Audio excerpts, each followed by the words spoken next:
life hack for Thailand: pretend to be a girl and have sex for money. Richard was a leader in that field. He pretended to be a reply girl before trans was a thing. That's true. That's true. Yeah, it was pre-trans. Horrible female voice. Horrible. I'd be like, "Hey guys, what's going on, sexy woman?" Ooh, maybe she's Eastern European. No, that's a dude. Fuck. Yeah. I remember seeing those in the sidebar of Kyle's videos often. When I would watch like a Kyle shotgun video, the one suggested would be like a girl who looked like she was being held at gunpoint, couldn't have had less of an interest in what Kyle was doing, but just this gigantic, beefy knockers almost nip out. And so I would almost always, they got me too. I'd finish the Kyle video. I'd click over. I'd take a little look. I remember when Kyle was first going super viral, right? Like early FPSRussia. And he's like, dude, it's amazing. This is what happens. I get like 1 or 2 million views on this new video, but the second newest video is getting like another 200,000 views. It got a boost because people liked my current one. And 200,000 views on a video back then is worth like $400 or $500. That's a good estimate, we think. Yeah. And so these reply girls were in a way trying to get that $400 or $500 when, at least emotionally for me, that's rightfully Kyle's. That should have gone to Kyle's other banger video, getting a second life, instead of some, booby chick. But no, that's totally true. It's interesting. You're selling milkshakes in the parking lot of my burger joint because it's hopping, and I'm getting pissed. And I tried to fuck her, and that didn't work out either. So I was more pissed. I was like, "Notice you reply to me a lot. I got a thing or two to say about that."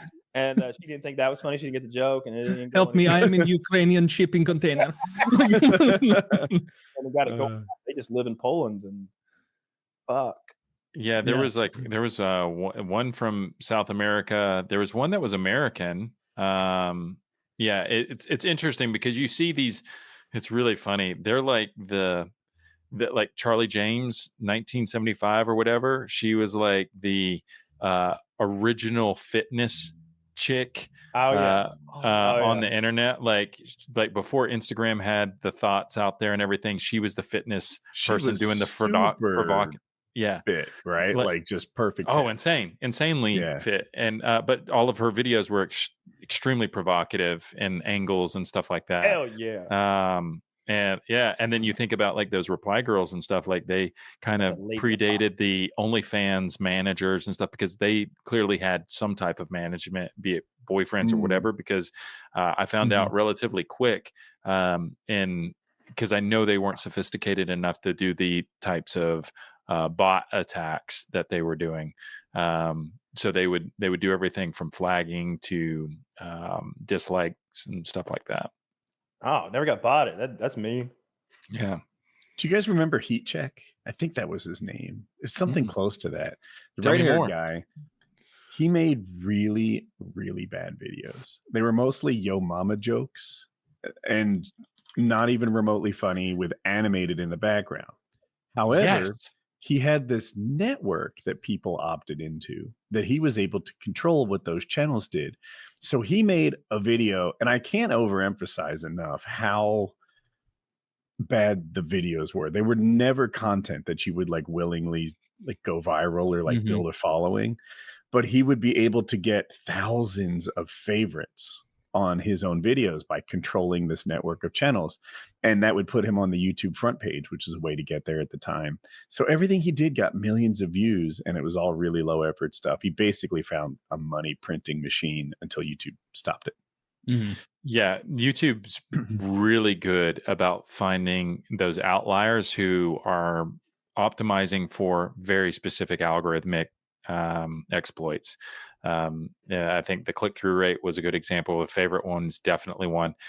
For a period of time, there would be, I call them bot farms, but they would take iPhones in various countries, and they would just stack up walls, and they would sync them together and everything, because you wanted to get the unique identifiers from each device, because that's the way YouTube was authenticating. That's another really fascinating thing that a lot of newer people aren't familiar with was the platform wars between Vine, Facebook, YouTube, and everything else. And a lot of people thought that YouTube would be one of the ones that would fall behind because they had such a rigorous authentication mechanism in place for validating what a view was.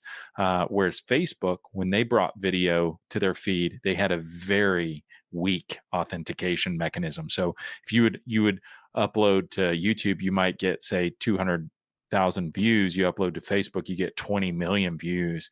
And like brands were like, oh wow, I got all these views. And like, no, there's no conversion, there's no retention or anything like that. Now, that's not to say that Facebook ads is a completely different thing. It's probably changed the game in so many different ways. So many different brands rely on that more than Google. But it was just an interesting observation seeing how they authenticated stuff. And YouTube, to their credit, has really, like, their engineering team, if they do anything well, it's they find those outliers who are exploiting the system, and they realign those weights in the algorithm for it.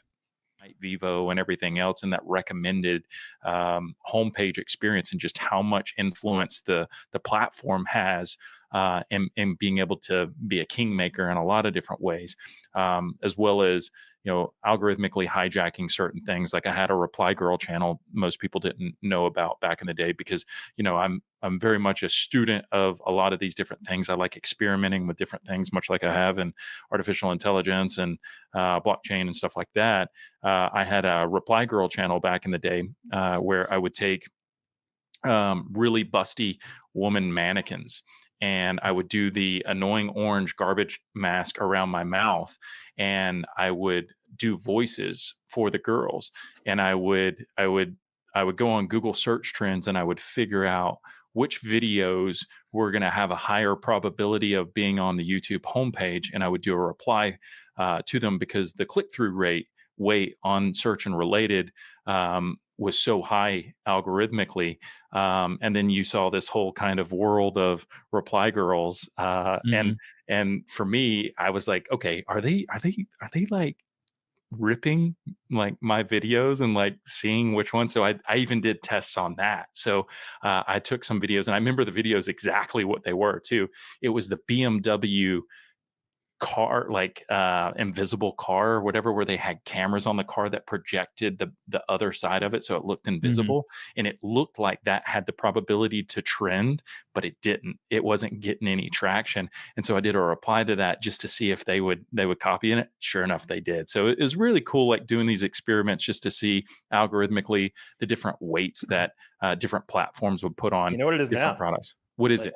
I think the new frontier is these AI videos. So you get what's the new Google one called? It's like Geo or VO or something for free. Yeah. Buy that thing. It's $250 a month. Rent it. You can make infinite 8-second clips, and you can create trailers for all the hottest movies. But what you do is you do like Back to the Future 4, or you do Terminator 3, but this time it's like a good Terminator 3. It's Arnold and an old Sarah Connor. You do Alien Game of 3, Thrones, but this time, yes, Alien, the redneck trailer, breaking news, and then you do like Kit Haring. You do all their names signed on Game of Thrones reboot, and then it's just you can create that and just farm millions and millions of views. So that's one of the things, and we can get, I mean, we have plenty of time to get into the nitty gritty of it. But so for the last 2 years, when Stable Diffusion XL came out, I started a couple hundred social media accounts, varying from in ethnicity, sex, age, all these different things, and trying to create as hyper realistic images as possible with the illusion that they were real people. And over the last year or so, they've gotten a lot of traction, some of them hundreds of thousands of followers. And the idea was not to create something that was too provocative, where it would be obvious that they were somebody creating AI stuff. They're meant to be really tame, like Girl Next Door or something like that, just somebody living their life. but we're able to keep up with the frequency of all the, the need for posting regularly in stories and your feed and stuff like that. And now they've got a whole lot of traction. So it brings me to this other different thing where I'm sampling the AI detection systems on the different platforms and trying to figure out, okay, you have Flux, Stable Diffusion, ChatGPT, and all these other different ones with Sora that you're able to create images or video. What tools are they incorporating for watermarking or allowing platforms to know that it was created on their service, so that they're able to throttle or detect in some way, shape, or form fake news or what whatever it is? Percentage of the accounts you made did get caught in like a sweep where it was like, oh, clearly AI banned? That's tough because there's a number of variables that it's hard to take into account for, because that was another reason for not going provocative with a lot of them, was that you don't want people to flag it, because flagging will escalate whatever that is. But right now, your obvious ones, I think there is definitely something to be said, and it's probably because OpenAI stuff's not as photorealistic as some of the other ones. Like Flux is a really good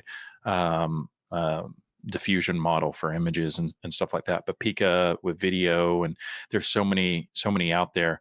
The evolution of this, though, and inevitably, like I'm a big individual rights absolutist. It was just kind of interesting going from that hardcore libertarian perspective of capitalism and everything to the last few years. I feel like we're getting close to the point where you could break capitalism with a handful of companies that just, as an example, OpenAI, and some of these other companies are under legal scrutiny for scraping the known internet to train their models.